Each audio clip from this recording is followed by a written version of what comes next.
You Killer Wives, episode 37. Bloodbath.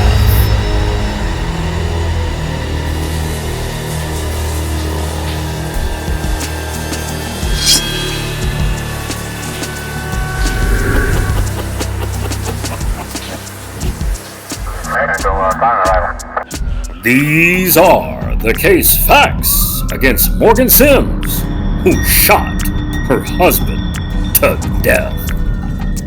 Isn't trust a bitch? McKinney, Texas, a quaint little town 32 miles north of Dallas, famous for its Longhorn population,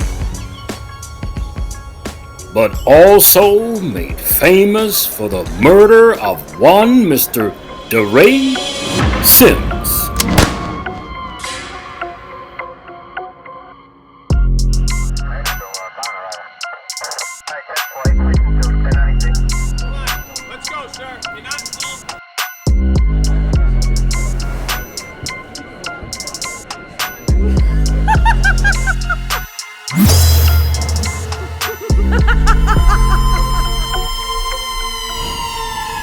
Most marriages don't make it beyond what is referred to as the 7-year itch. This phase was coined to represent that around the 7-year mark of any well-planned wedding, one or more partners becomes bored or dissatisfied within the relationship. At that point, all bets are off concerning one cheating on the other, or one filing for divorce against the other, perhaps one murdering the other. This Killer Wives case has some elements of all those scenarios in it, and the death of one interracial partner at the hands of his wife. Such was the sad outcome for one Texas mother of two who killed her husband mere days after celebrating their 7th anniversary. This couple actually made it past the dreaded 7-year itch.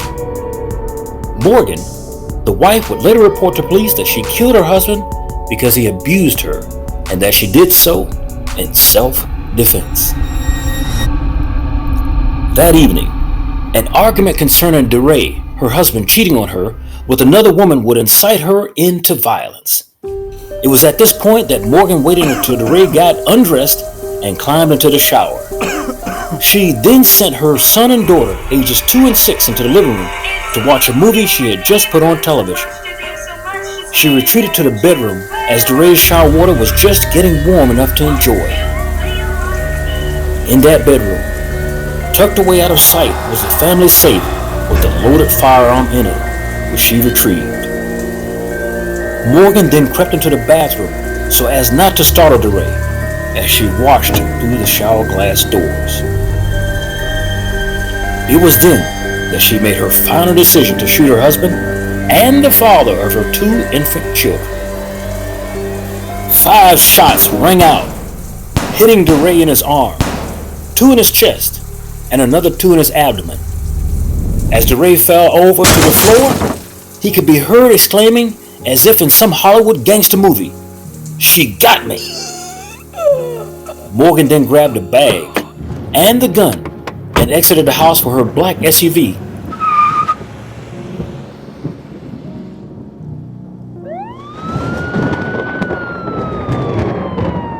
Inside her Range Rover was a semi-automatic pistol with 1 magazine and a live round in the chamber, $9,560 in cash, a bottle of Xanax, and some Valium. Also found were the family's passports and a wallet that held Sims' driver's license. Deputies would find Mrs. Sims a few miles away from the scene, where she would concoct a story in which she got her husband while defending herself in an abusive relationship. Back at the home, authorities would find DeRay Sims' naked body on the massive bathroom floor of the couple's home after responding to a disturbance call on that April the 20th. The next morning, the sun would rise over the murder scene at 7504 Fossil Creek Lane in McKinney, Texas, where authorities would interview neighbors who wondered what was going on at a home of a couple that was seemingly loving, even though they had some hateful tendencies. They hid behind locked doors. You're watching M&N, the Men's Channel.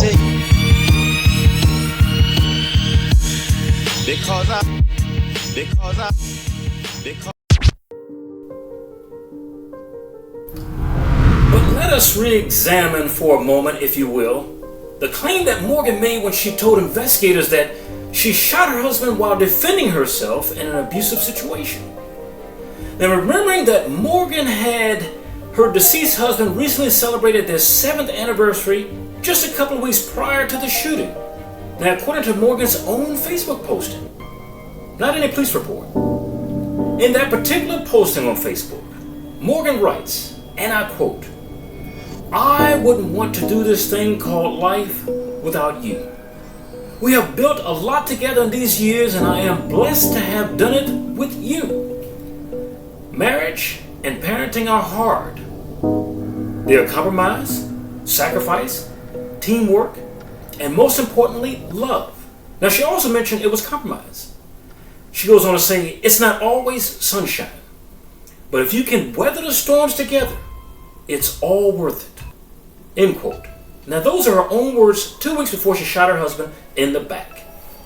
Now, this does not sound like the words of a woman who is either living in an abusive situation or hates her husband enough to kill him. Now, sure, the family had its troubles, and in fact, the address they lived at before the shooting witnessed authorities coming out to the residence for domestic violence, but nothing like this before.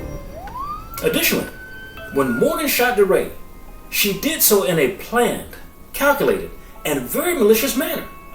She did this while her husband DeRay Sims, a college football star in the earlier 2000s, played for Abilene Christian University. He was facing away from her.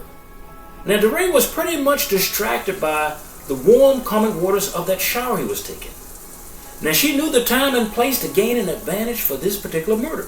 And a lot of killer wives develop an advantage for murder. So in truth, immediately after Morgan shot her husband in cold blood, she was confronted head-on by her 6-year-old daughter, who ran towards the bathroom. Now, she wanted to see what had just happened. She heard a commotion and the collapse of her father's body to the ground.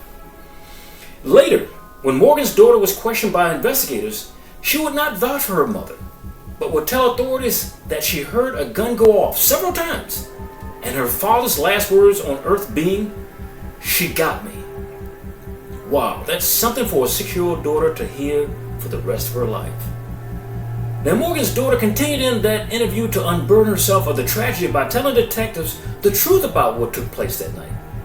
Now, this was very brave for a young girl that was merely 6 years old. This amazing daddy's girl told police that she ran to the door of the bathroom, but was stopped immediately at the entrance by her mother.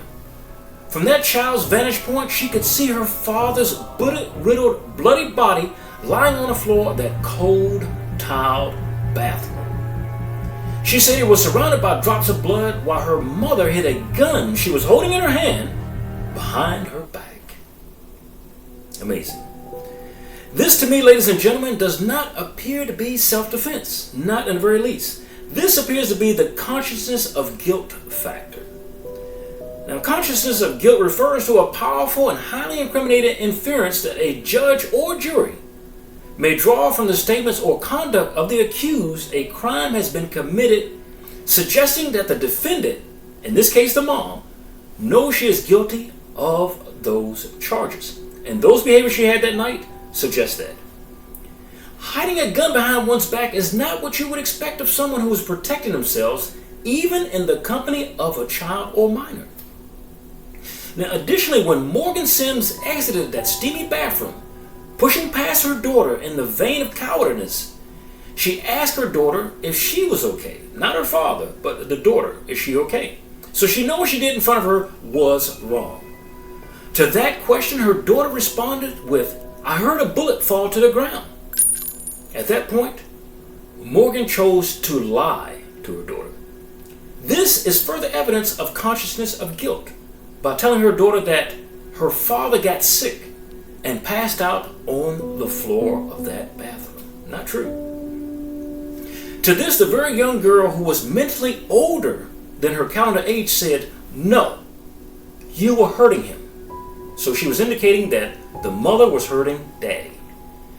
So that you may have a better grasp of where the murder transpired, we take you now into the actual residence through the front door to an environment that would end in cold-blooded murder.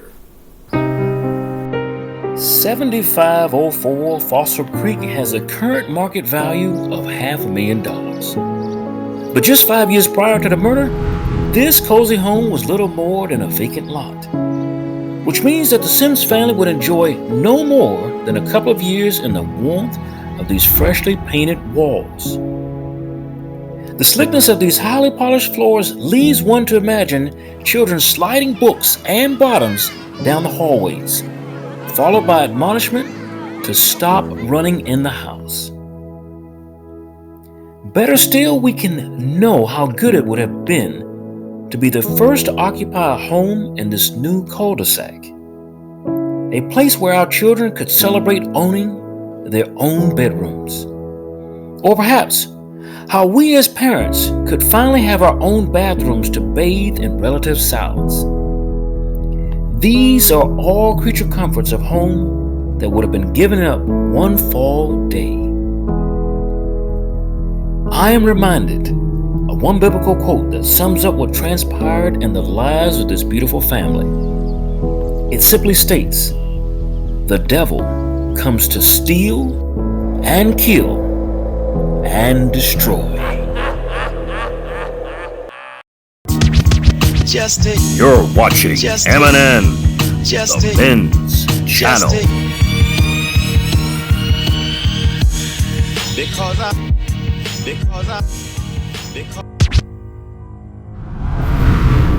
It would appear that one beautiful family had just lost a life and a beautiful home like a puff of smoke blowing in the wind.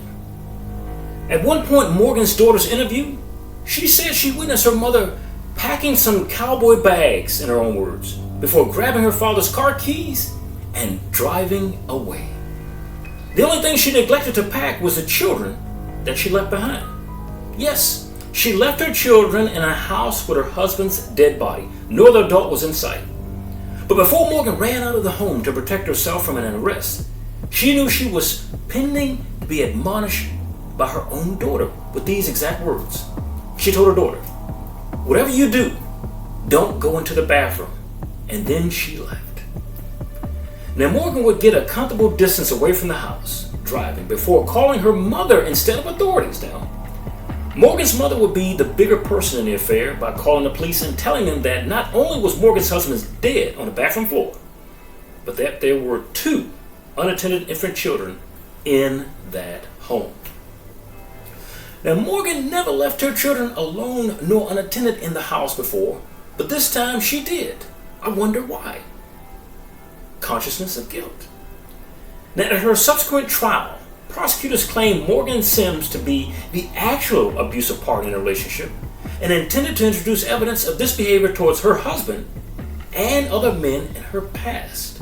So this was a pattern of her behavior, no matter what she looked like in the street. Now it was believed that this incident alone was planned when discovered in the house was an empty container of disinfecting wipes, a bottle of cleaner, a plastic bag with a sponge, a plastic containing wipes, and 2 laptop computers, court records stated. Now beyond this, why didn't Morgan just call or go to the police station, which she passed in her haste to save herself from her abusive husband in her own words? Why? The police station was right there. She drove right by it. 2, why did Morgan have the family's passports along with over $9,000 in cash? Now, information taken from a forensic search of her iPhone indicated that she was looking for a Google Map direction towards the country of Mexico. And these are not the habits of a person who has been abused, but the habits of someone who is an abuser on the run. You see, after Morgan was arrested, Judge Scott Becker reduced the bond for Morgan Lee Sims, 33 years old at the time, from $1.5 million to $140,000, prompting attorney Craig Watson, who represents relatives of DeRay Vontrell Sims, the person who's dead, to allege that the affluenza effect drove his decision. So we go from one incident that's wrong to the next. A judge that let her out on a very small bond. Now, the loaded affluenza syndrome term was coined in nearby Tarrant County when a 16-year-old Ethan Couch was given 10 years probation after killing four people in a drunk driving wreck in 2013. A psychologist testified for his defense team that Couch suffered from affluenza and couldn't tell right and wrong due to his wealthy coddle upbringing. And so they were trying to compare her to the same thing. Now, jury selection began Monday, August 23rd of that year while Morgan sat behind bars. A Collin County jury instead convicted Morgan Lee Sims of manslaughter and sentenced her to a whopping punishment of, wait for it, probation for 10 years. That's right, I said probation for the case of murder 1.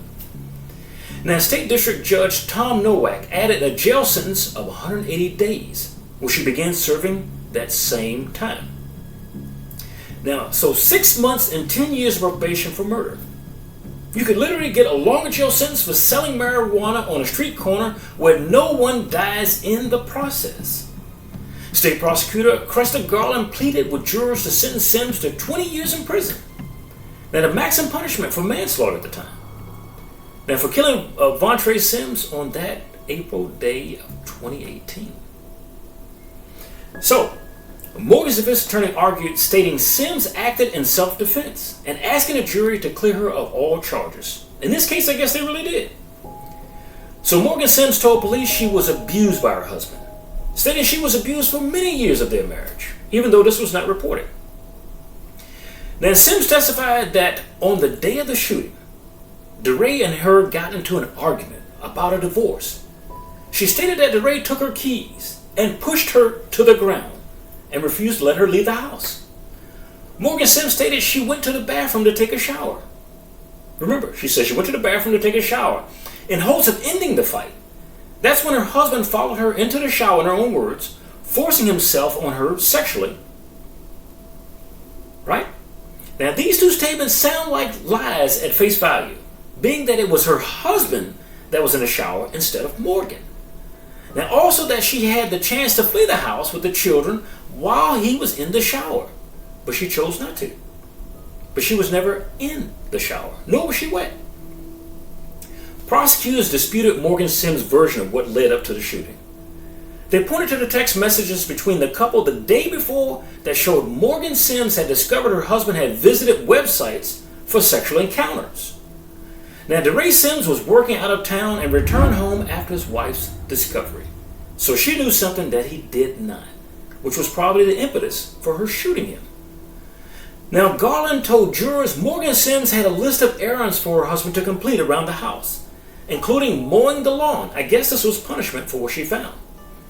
Now, DeRay Sims was seen on home surveillance footage cutting the grass about 10 minutes before the shooting, a mere 10 minutes. Now, Garland argued DeRay Sims had taken a shower after completing those errands and not chasing his wife into the shower. For Killer Wives, this is Charles Rivers. Thank you for watching.